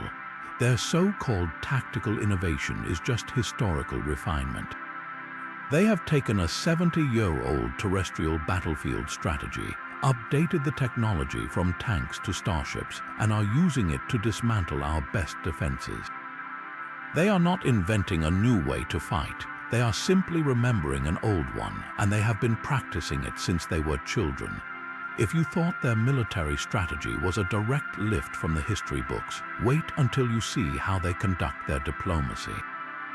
After the shock of seeing their ancient battle tactics and psychological warfare, the Galactic Council hoped that perhaps at the negotiation table things would be more civilized. More predictable, they were wrong. The first major interstellar trade summit was meant to be a turning point, a chance to de-escalate tensions and establish a framework for peaceful coexistence. The human delegation arrived not with data slates full of economic models, but with a quiet, unsettling sense of purpose. The negotiations were tense, centering on the human colony's right to self-governance and trade autonomy, which the Galactic Alliance was keen to restrict. For days, the talks went in circles, with the Xylo's diplomats feeling confident they held the upper hand, controlling the flow of vital resources. They believed humanity would eventually have to concede to their terms out of pure economic necessity. They did not anticipate the Tea Party protocol. During a critical session, as the Xylo's trade minister was laying out a particularly one-sided proposal, the lead human diplomat, a woman with a calm demeanor and sharp eyes, simply stood up. She didn't argue, she didn't table a counter-proposal. She smiled, a thin, cold expression, and said, "We find these terms unacceptable, and in the spirit of our ancestors, we believe some taxes are best paid in kind." Before anyone could process what that meant, the viewports of the negotiation station darkened, and a live feed from a nearby system filled the screens. A human freighter, identical to the ones the Alliance relied on for shipping, was holding position near the corona of a burning blue star. Then, with chilling precision, it began to eject its cargo.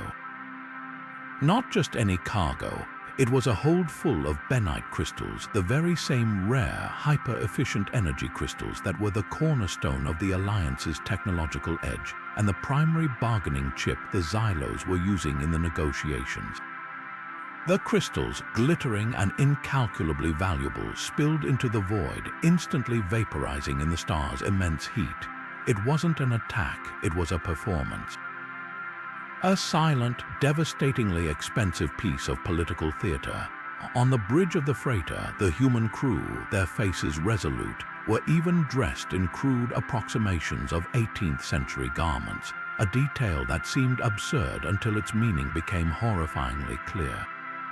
The Xylos trade minister stared, his mandibles slack with disbelief.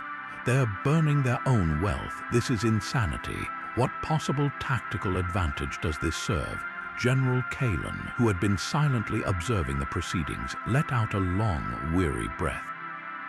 He wasn't looking at the screens. He was accessing the historical archives on his private terminal. They are not burning wealth, he corrected, his voice flat with a kind of exhausted revelation. They are investing it. They are purchasing something far more valuable than trade concessions. He pulled up the relevant file and displayed it for the stunned council. It was an account of an event on Earth in 1773 in a place called Boston Harbor. A group of colonial protesters, angered by taxes imposed by a distant governing power, had boarded trade ships and dumped an entire shipment of valuable tea into the water. It was an act of defiant vandalism that had no immediate military value, but its political resonance echoed for centuries, galvanizing a revolution. This is not a negotiation tactic, Kalen explained, a note of horrified admiration in his tone. It is a historical reenactment. They are not just making a statement about these trade terms. They are connecting this moment to a foundational story of their species.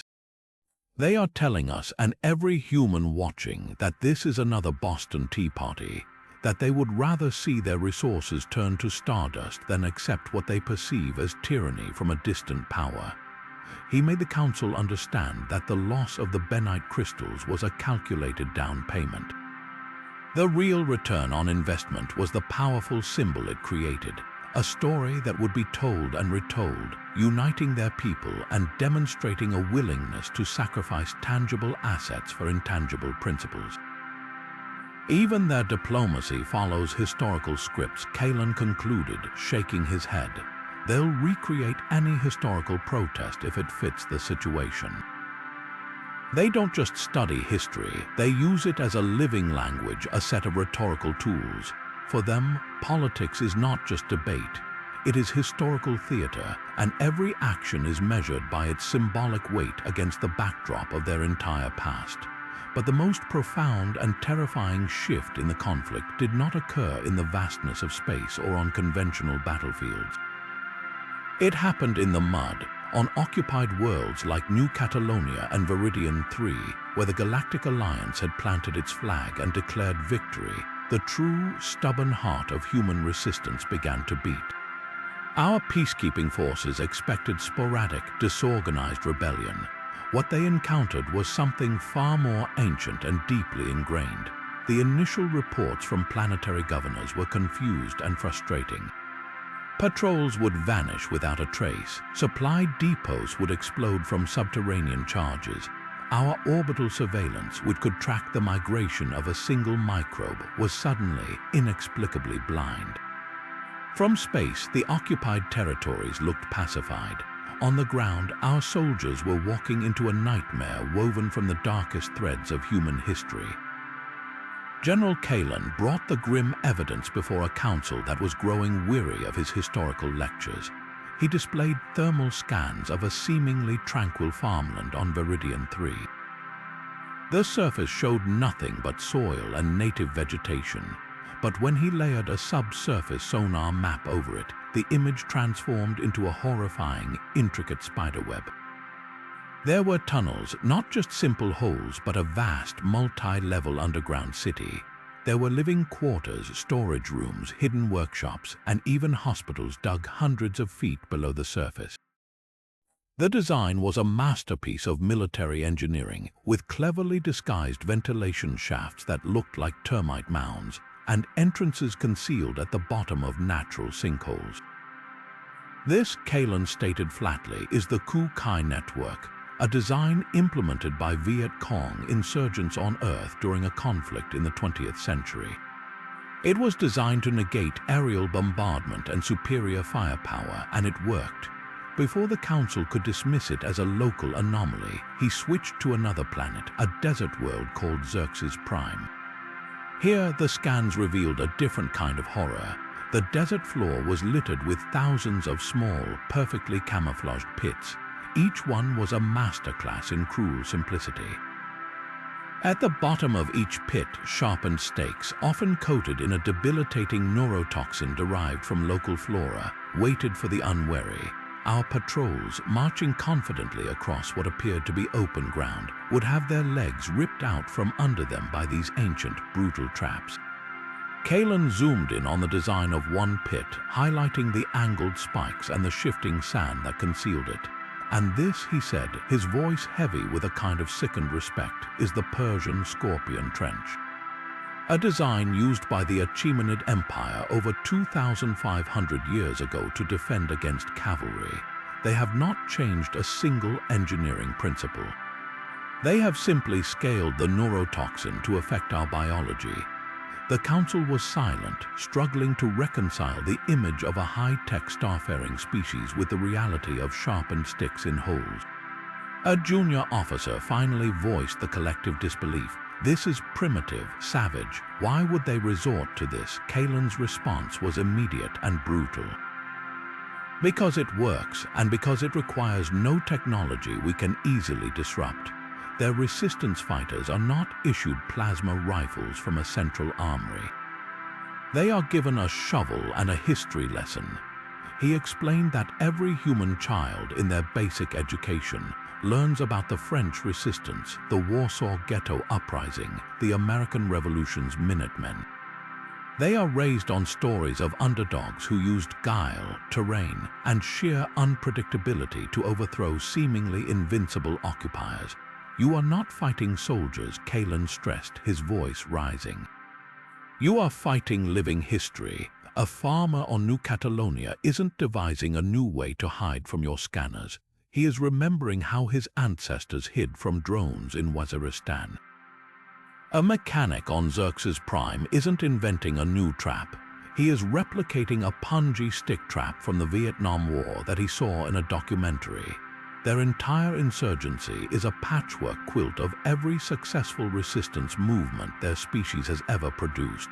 He played an intercepted transmission from a human resistance cell. It was not a complex strategic briefing. It was a voice, young and determined, reciting a list of names and dates. Remember Thermopylae, remember the Alamo. Remember Stalingrad, they held, we will hold. The transmission ended with the sound of digging. Kalin looked around the chamber, meeting each pair of bewildered eyes. Conventional conquest requires you to break the enemy's will to fight. But how do you break a will that is reinforced by the collective stubbornness of every single human who has ever refused to surrender? How do you occupy a planet when every single civilian, from the elderly to the children, has a mental library of 100 different ways to make occupation a living hell? You cannot defeat an enemy that considers martyrdom a viable career path and has a detailed historical playbook for it. Our choice is not victory or defeat on these worlds. Our choice is to leave or to remain in a permanent state of siege, bled dry by an enemy that fights with the ghosts of its entire past. They don't just imitate history. They absorb it until the very instincts of long-dead commanders become second nature to the lowest-ranking pilot in their fleet. The ultimate expression of this isn't found in their grand fleet maneuvers or their psychological operations, but in the chaotic, beautiful improvisation of their individual warriors. We learned this the hard way at the Battle of the Sargasso Nebula. Our formation was perfect, a textbook example of Xylo's tactical superiority. We had pinned the main human battle group, our numerical advantage and overlapping fields of fire, leaving them no room to escape or counterattack. Our logic engines predicted their surrender within the hour, and then the entire left flank of their formation simply dissolved. It wasn't a retreat. It wasn't a rout. It was a spontaneous, unsignaled, and seemingly chaotic shattering of their own defensive line. Individual ships and small squadrons broke away without any discernible orders, streaming out into the nebula's gaseous tendrils and vanishing from our sensors. Our fleet admiral, a brilliant logician, was utterly baffled. To break formation in the face of a superior enemy was suicide. It was an act of pure panic. He gave the order to press the advantage, to crush the now weakened center of their fleet.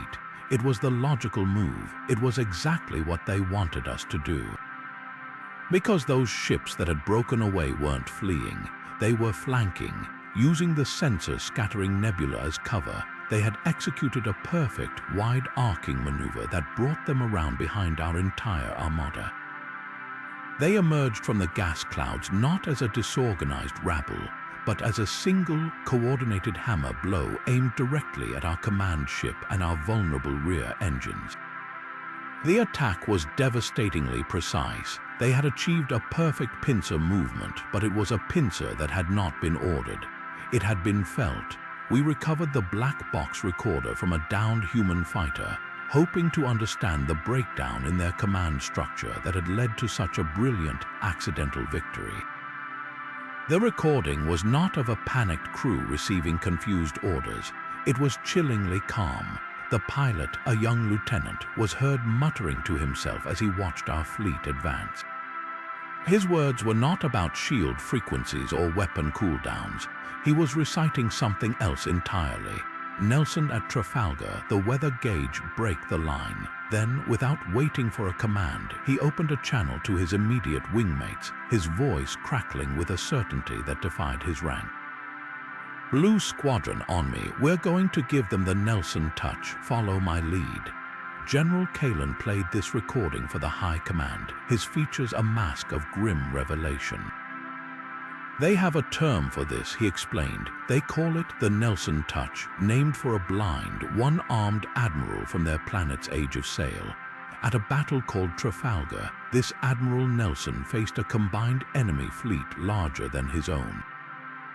His strategy was not written down. He did not signal his precise intentions to his captains. He simply trusted that they understood his command philosophy so completely that they would instinctively know what to do when the moment came. He broke every rule of naval engagement of his time, sailing his fleet directly into the enemy's line, and his captains, without orders, followed him into the breach and improvised the greatest naval victory in their history. Kalin let the weight of that sink in. That human lieutenant was not disobeying orders. He was operating on a frequency of understanding far deeper than simple obedience. He saw the tactical situation, a superior enemy in a rigid line, and his mind did not calculate a new solution. It recalled an old one. He understood that his commanders would want a Nelson, not a robot, so he became Nelson. Their entire military culture is built on this principle. They don't just teach their officers to follow historical examples. They breed a historical consciousness so that a junior pilot on the edge of a nebula can, in a moment of crisis, channel the instincts of a great admiral from centuries past and improvise like a great general of antiquity. This is the insurmountable gap between our forces. Our soldiers are trained to follow protocol. Theirs are trained to embody legacy. Our strength is in our uniformity, our predictable perfection. Theirs is in their chaotic, brilliant individuality, their ability to have 1,000 different commanders from 1,000 different eras, all thinking and acting in the same moment, creating a force that is infinitely adaptable and utterly unpredictable. We can fight their technology. We can even, to some extent, fight their history. But how do you fight a ghost? How do you counter an enemy whose lowest-ranking ensign might, at any second, decide to think and fight with the mind of Alexander the Great? Yet for all their individual brilliance and strategic improvisation, the true nightmare of fighting humanity lies not in their clever tactics or their fearsome warriors, but in something far more mundane and, in its own way, far more terrifying: their unshakable, almost supernatural ability to keep their forces supplied. You can outmaneuver a fleet, you can break a formation, but you cannot defeat an army that never runs out of fuel, ammunition, or reinforcements. The Galactic Alliance learned this the hard way during the grueling campaign for the Antares cluster. Our intelligence was flawless. We knew the exact strength of the human expeditionary force. We calculated their rate of consumption for every shell, every power cell, every calorie of food. Our plan was simple and by all logical measures perfect. We would not engage their main battle group directly. Instead, we would use our superior speed to strike at their supply lines, strangling them into submission without ever firing a shot at their formidable front lines. We had intercepted their logistics schedules, mapped their primary hyperlane routes, and positioned our fast attack fleets to ambush every predicted convoy. We were not just ready for them, we were waiting for them. The first convoy never arrived, not because it was destroyed, but because it never existed on the routes we were monitoring. The second convoy we ambushed was a devastating success for the humans. It was a decoy, a handful of automated drone freighters with minimal cargo, and it was escorted by a hidden squadron of their heaviest cruisers. Our raiding force was annihilated. The third convoy we tracked simply vanished from our sensors, only to reappear days later, having taken a route so circuitous and illogical that our AIs had dismissed it as a phantom reading. It was as if our meticulous plans were being systematically dismantled by a ghost with a profound, almost insulting understanding of logistical history. General Kalen, his frustration mounting, gathered the high command in the strategic holotheater.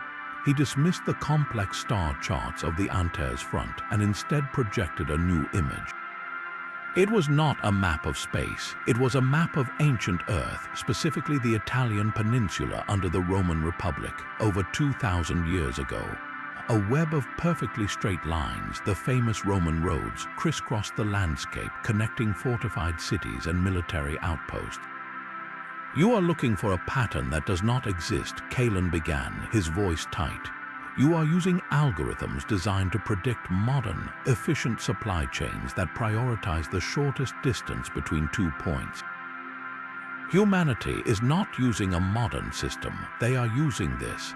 He zoomed in on the map, highlighting the placement of way stations and depots along the Roman roads.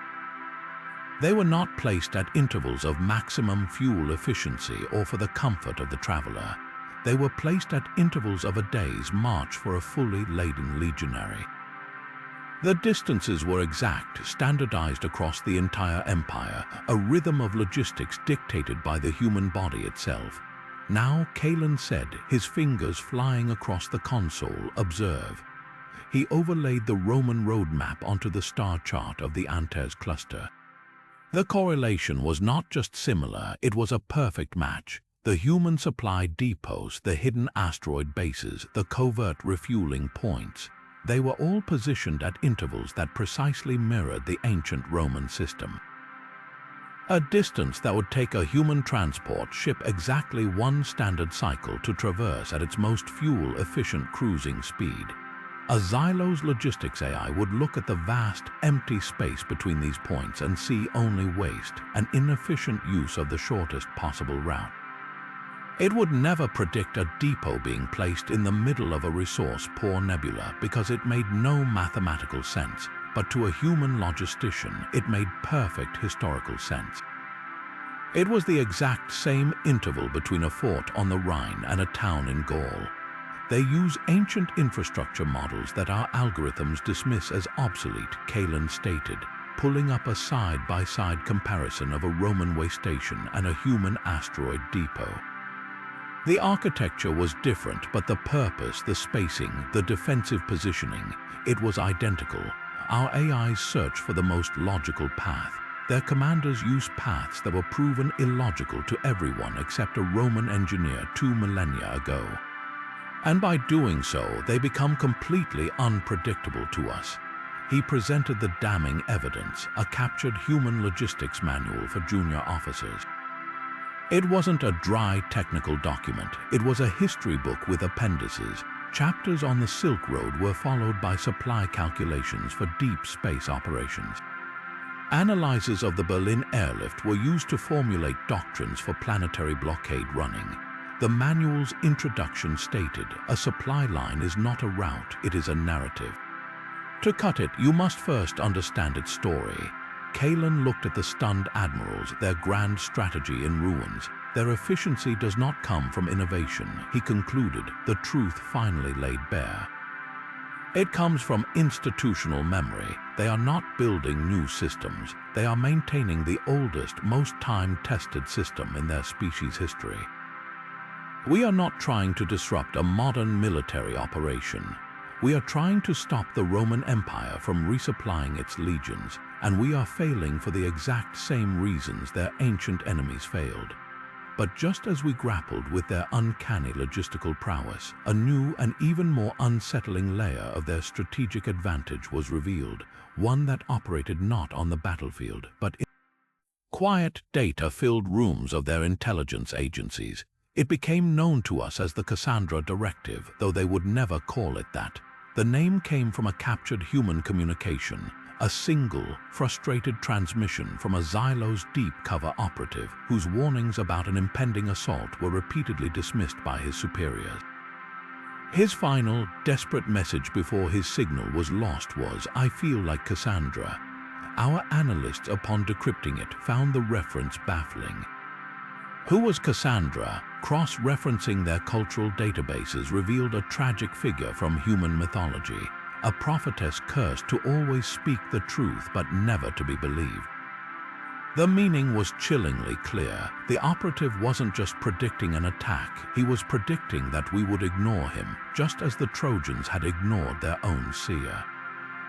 And he was right. The heart of this directive was not complex data analysis or advanced AI prediction models, though they employed both. It was something far simpler and, for us, far more impenetrable: historical analogy.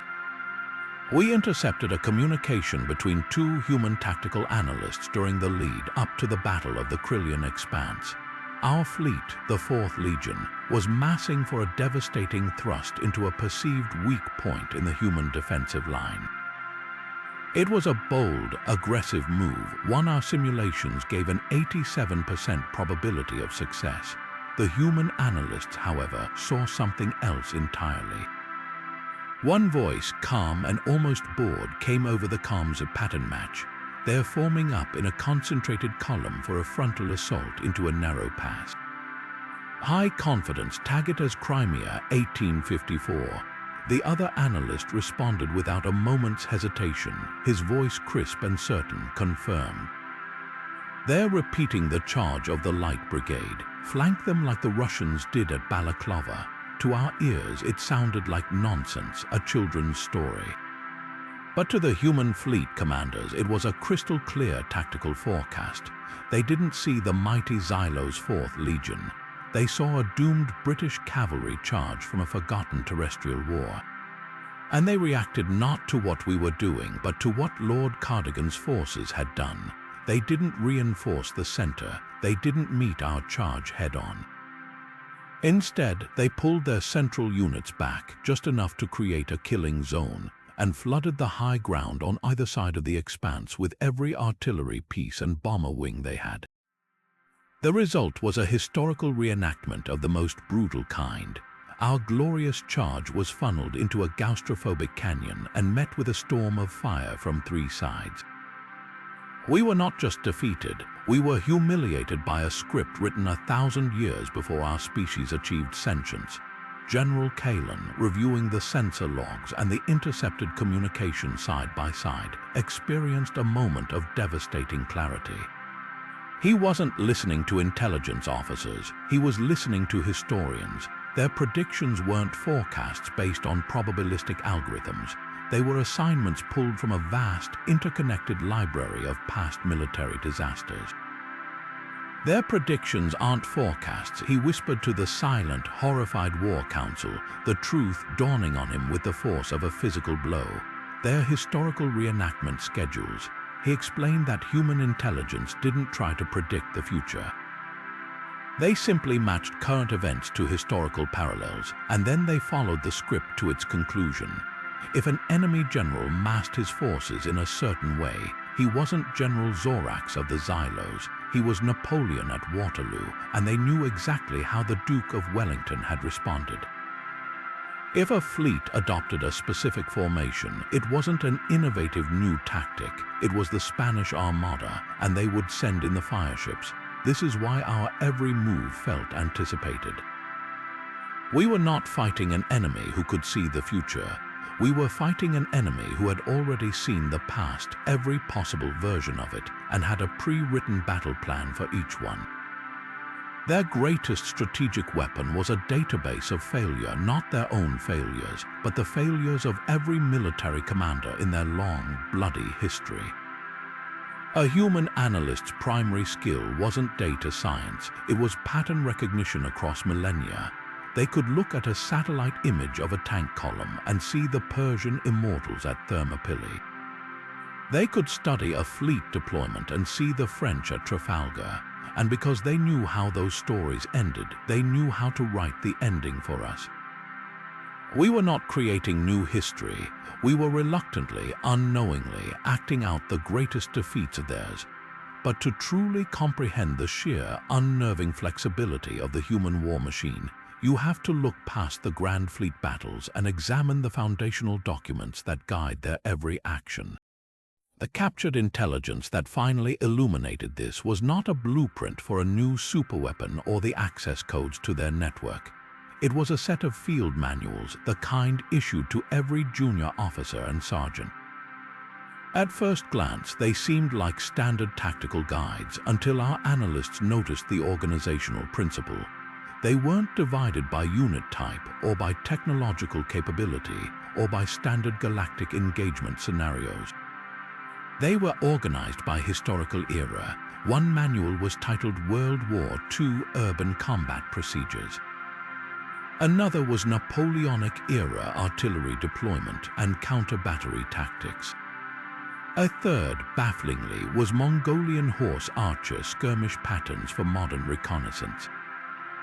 General Kalin presented these manuals to the High Command, not with a tone of victory, but with one of profound, unsettling discovery. He held up a data slate displaying the table of contents for what the humans called their tactical options repository. They do not have a unified military doctrine, Kalin stated, his voice flat with the weight of the revelation. They have a historical menu, a catalogue of every way to fight that their species has ever invented, each one preserved, updated, and ready for use at a moment's notice. He explained that a human commander facing a fortified position doesn't consult a single, approved siege protocol. He browses the menu. Does the situation call for the relentless, industrial-scale bombardment of Verdun, or the swift, shocking breach of the Maginot Line, or perhaps the silent, insidious tunnel warfare of Vimy Ridge? The technology changes, the shells become smarter, the tunnels are dug with plasma borers, but the core tactical DNA remains untouched, pulled directly from the history books. This is why human forces can perform what to us seems like strategic schizophrenia. In one sector, they will fight with the rigid, disciplined formations of a Roman legion, their units moving as a single, unbreakable shield wall. In the adjacent sector, against the very same opponent, they will dissolve into the chaotic, decentralized guerrilla warfare of the Viet Cong, striking from hidden tunnels and vanishing into the population. These are fundamentally incompatible philosophies of war. A Xylos commander trained in a single, logical doctrine is utterly bewildered by an enemy that can seamlessly shift between them, sometimes within the same battle. Our AI's short-circuit trying to compute the probability of an enemy that can be both a rigid, predictable phalanx and a formless, unpredictable swarm at the same time. Kalin detailed a specific engagement on the jungle world of Sci Serpentis Roman 4. The Xylos ground forces, having studied human tactics from the previous month's campaign, were prepared for a repeat of their enemy's methodical, defensive Roman phase. They advanced in tight, mutually supporting formations, expecting to meet a solid line of resistance. Instead, they walked into a nightmare resurrected from Earth's Pacific Theater in the 1940s. The humans had not built a line. They had built hundreds of isolated, heavily fortified strongpoints on high ground, just as the Japanese Imperial Army had done on islands like Iwo Jima.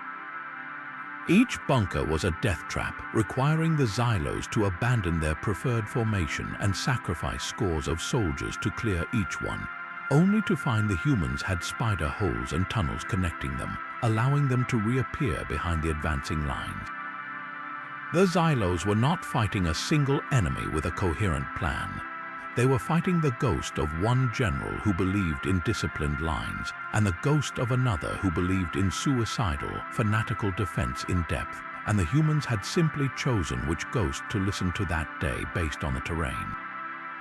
This doctrinal chaos is their greatest strength. It is the reason no artificial intelligence, no matter how advanced, can reliably predict their actions. An AI learns from patterns, but humanity's pattern is to have no fixed pattern, only a vast library of options, each with its own entirely different set of rules. To defeat a Xylos fleet, you only need to solve the complex equation of Xylos doctrine.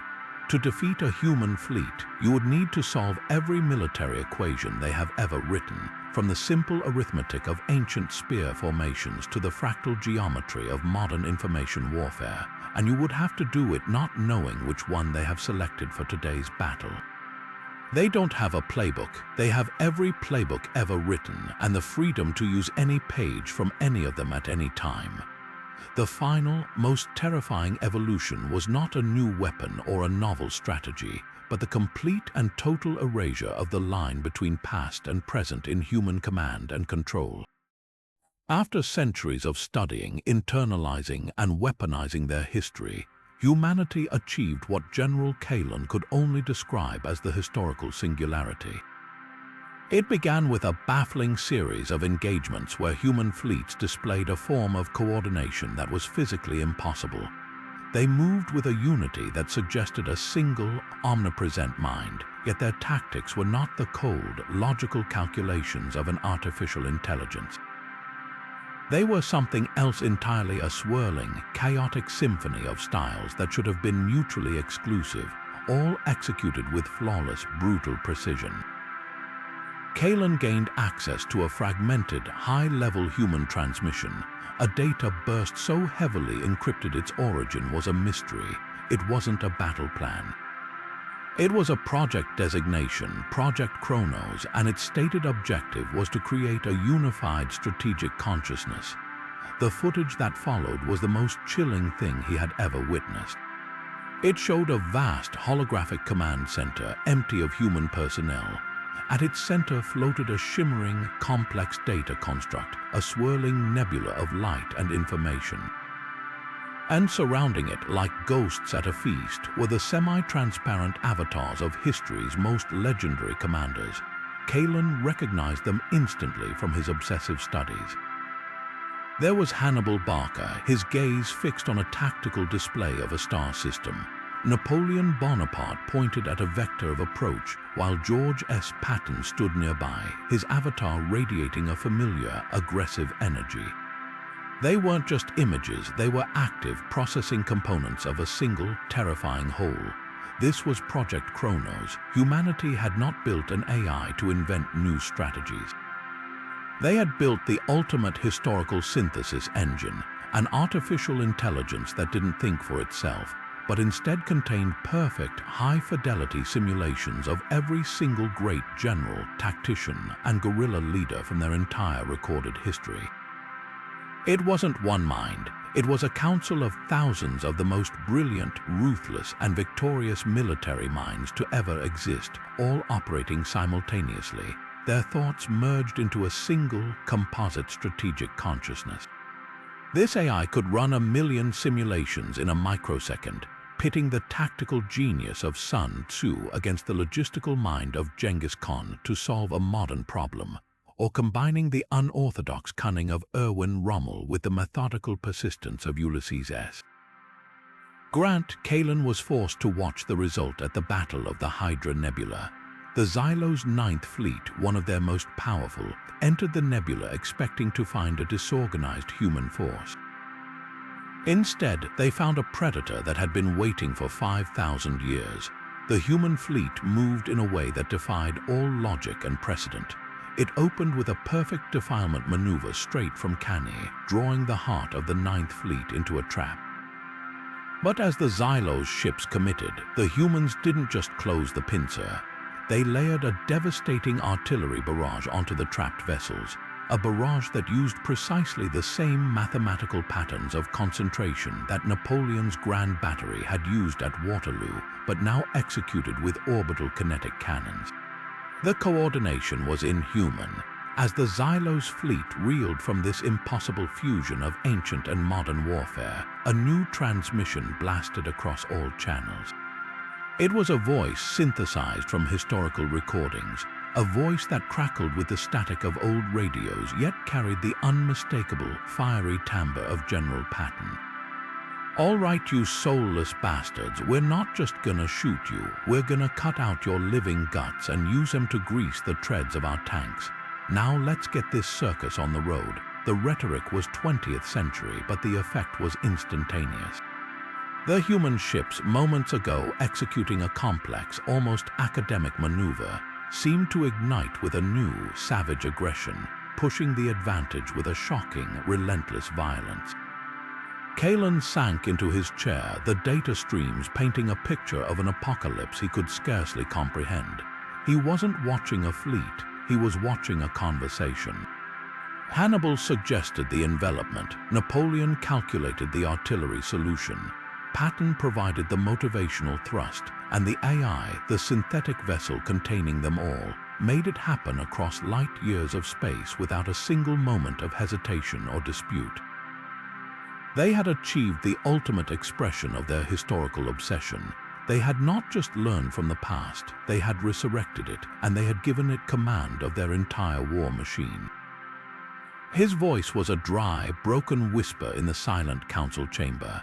They've achieved strategic time travel. They have merged all of their military history into a single, immortal consciousness.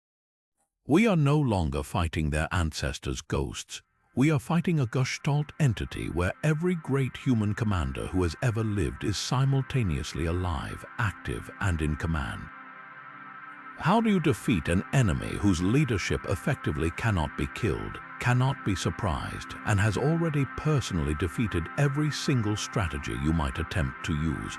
Frustrated beyond measure and reeling from a string of inexplicable defeats, the Xylos High Command decided to fight fire with fire. If humanity's power was drawn from its own history, then the logical countermove was to use that history against them.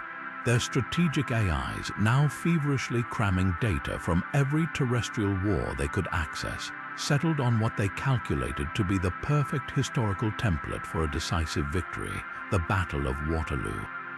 The plan was elegant in its brutal simplicity.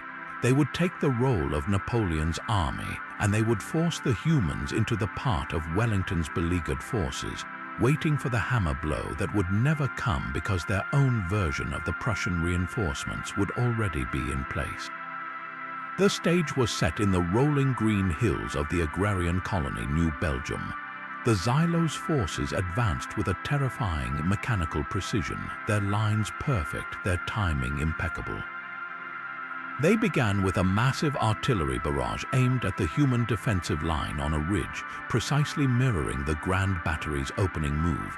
Then, they sent in their equivalent of Marshal Ney's cavalry swarms of agile, four-legged assault drones, charging up the slope in a breathtaking display of synchronized force.